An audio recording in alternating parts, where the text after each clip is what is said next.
40,000 transformer வாங்கியதாக சொல்லியிருக்கிறார். அதில் 44,000 transformer வாங்கியதற்கான CBI வழக்கு பதிவு செய்துள்ளது. அதுல அவங்க வாங்கின லட்சணம், எந்த லட்சணத்தில் அந்த டிரான்ஸ்பார்மர் வாங்கப்பட்டது அப்படின்னு தெரியும். அது இல்லாமல் அதற்கு முன்னால் இருந்த மின்சாரத்துறை அமைச்சர் அங்கே அமைதியா உட்கார்ந்து இருக்கிறார். சும்மா சொல்லக்கூடாது. நம்முடைய முதலமைச்சர் அவர்கள் ஆட்சிக்கு வந்த ஒரே மாசத்துல தமிழ்நாட்டிலேயே தன்னுடைய பெரம்பூர் தொகுதியை நம்பர் 1 தொகுதியாக மாத்தி காட்டிட்டார். எதுல நம்பர் 1 பாத்தீங்கன்னா, இன்னைக்கு தமிழ்நாட்டிலேயே மின்வெட்டுல நம்பர் 1 தொகுதி பெரம்பூர் தொகுதி தான். அதுவும் ஆளுங்கட்சிக்காரங்க என்ன தெரியுமா பேசிட்டு இருக்காங்க, அண்ணன் பவருக்கு வந்தா தமிழ்நாடு மாறும்னு பார்த்தோம், ஆனா அண்ணன் கைக்கு பவர் வந்த நாள்ல இருந்து தமிழ்நாட்டுக்கே பவர் போயிடுச்சு அப்படின்னு இன்னைக்கு ஆளுங்கட்சிக்காரர்கள் பேசிட்டு இருக்கிறாங்க. மாண்புமிகு மின்துறை அமைச்சர், மாண்புமிகு பேரவைத் தலைவர் அவர்களே, மாண்புமிகு முதல்வர் அவர்களே, மாண்புமிகு எதிர்கட்சி தலைவர் சொல்றப்ப தமிழ்நாட்டுக்கு ஏதோ மின்வெட்டு இருக்குன்னு சொல்லியிருந்தாரு. நாங்கள் ஒவ்வொரு நாளும் தமிழ்நாட்டில் எங்கெங்க எதனால மின்வெட்டு விழுதுன்னு நம்ம பப்ளிஷ் பண்ணிட்டே வரோம், டேஷ்போர்ட் பப்ளிஷ் பண்ணிட்டே வரோம். அதுல எதனால என்ன காரணம்னு சொல்லிட்டே வரோம். இந்த துறை ஏன் இப்படி இருக்குன்னு நாங்க ஏற்கனவே தெளிவா சொல்லிடுறோம். இந்த துறையோடைய இன்னைக்கு நிதிநிலை அறிக்கையில இந்த துறையில 2.5 லட்சம் கோடி கடன் இருக்கு. அது இல்லாமல் இந்த துறையில எந்தவித இன்ஃப்ராஸ்ட்ரக்சர் டெவலப்மெண்ட்டும் இவங்க கடந்த 5 ஆண்டுகள் 15 ஆண்டுகள் செய்யப்படவில்லை. இது சம்பந்தமாக விரிவான வெள்ளை அறிக்கை விரைவில் வெளியிடப்படும் நம்ம ஏற்கனவே சொல்லிடுறோம். அது இல்லாமல் இந்த துறைக்கு கடந்த 5 ஆண்டுகளாக எவ்வளவு பேர் ஆள் எடுத்தார்கள் என்று, எவ்வளவு பேர் வேலைக்கு ஆள் எடுக்கப்பட்டது என்பதையும் நாங்கள் விளக்க இன்னும் ஒரு சில நாட்கள்ல இதற்கான விளக்கமாக வெள்ளை அறிக்கையை நாங்கள் கண்டிப்பாக வெளியிடுவோம். இந்த துறையில் பாத்தீங்கன்னா இப்ப வேக்கண்ட் மட்டும் 70,000 வேக்கண்ட் இருக்கு. இது எல்லாம் சீரமைத்து இந்த ஒரு வாரமாக 10 நாட்களாக மொத்தம் 125 குழுக்கள் அமைக்கப்பட்டிருக்கு. இந்த துறையில நம்ம எதனால இந்த மின்வெட்டுகளை சரி செய்ய 125 குழுக்கள் அமைக்கப்பட்டு 500 பேர் வெளியிலிருந்து கான்ட்ராக்ட்லாம் எடுக்கப்பட்டு எங்கெங்கெல்லாம் மின்வெட்டுகள் இருக்கோ அது சரி செய்யப்பட்டிருக்கு. கடந்த ஒரு வாரமா நீங்க பார்த்திருப்பீங்க, ஒவ்வொரு நாளும் எதனால் மின்சாரம் தட்டுப்படுதுன்னு சொல்லி பப்ளிஷ் பண்ணிட்டே இருக்கோம்.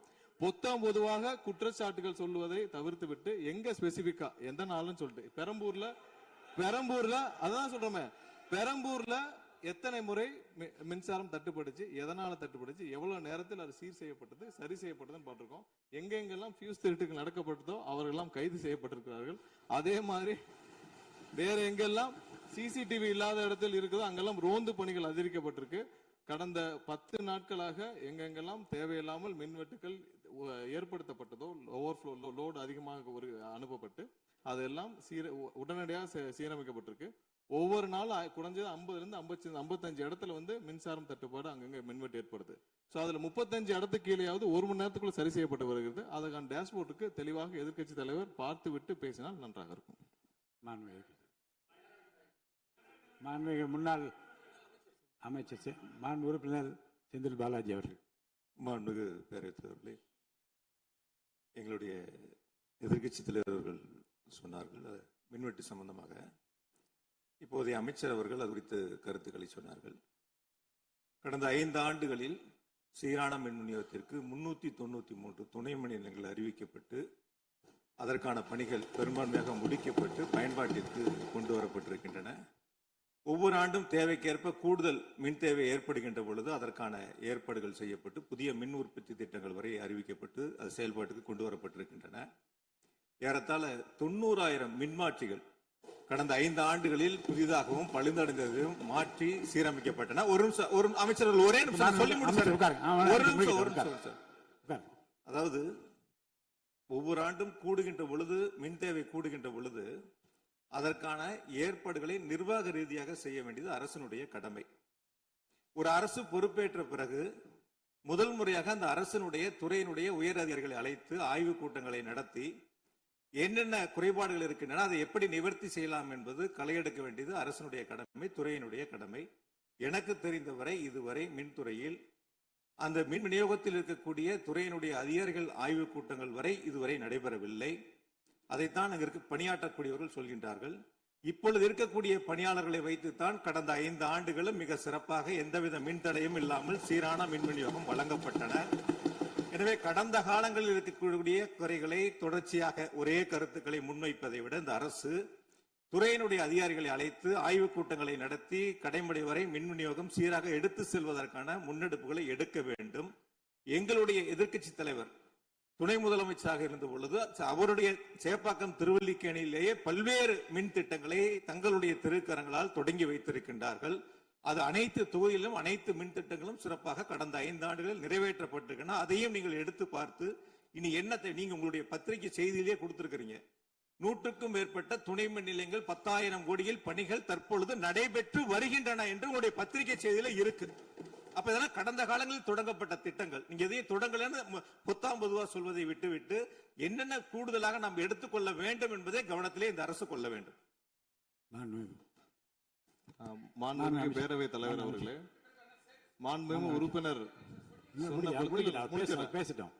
மாண்புமிகு உறுப்பினர் சொன்னப்ப சொன்னாரு அறிவிப்புகள் நிறைய செஞ்சிருக்கோம்னு. கடந்த ஆட்சியில் அறிவிப்புகள் மட்டும்தான் செஞ்சிருக்காங்க, எதையும் செயல்படுத்தவில்லை.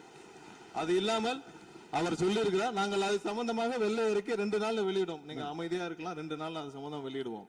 அது இல்லாமல் 90,000 டிரான்ஸ்பார்மர் வாங்கியதாக சொல்லியிருக்கிறார். அதில் 44,000 டிரான்ஸ்பார்மர் வாங்கியதற்கான சிபிஐ வழக்கு பதிவு செய்துள்ளது.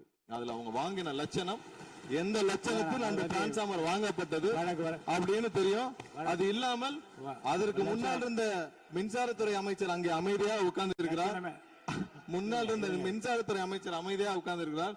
இது தேவையற்ற விவாதத்தை எழுப்ப வேண்டாம். 2 நாட்கள்ல வெள்ளை அறிக்கை வெளியிடப்படும். அதற்கப்புறம் அதற்கப்புறம் மின்சாரத்துறை மானிய கோரிக்கை சம்பந்தமாக அடுத்து மின்சாரத்துறை மானிய கோரிக்கை வரும்பொழுது தெளிவாக பேசிக் கொள்ளலாம். ஏற்கனவே நீங்கள் செஞ்ச எல்லாமே எவ்வளவு தூரம் டிரான்ஸ்பார்மர் வாங்குனீங்க எல்லாமே சிபிஐல 3 வருடம் கடுமையான போராட்டத்திற்கு அப்புறம் சிபிஐல வழக்கு இருக்கு. எல்லாம் விரிவாக மின்சாரத்துறை மானிய கோரிக்கை எப்ப பேசிக்கலாம். 2-3 நாட்களில் வெள்ளை அறிக்கை வெளியிடப்படும், அப்போது பேசிக்கொள்ளலாம். வழக்கு விசாரணை பற்றி மாண்பு அமைச்சர் பேசியது நீக்கப்படுகிறது. லட்சணம் என்ற வார்த்தை நீக்கப்படுகிறது.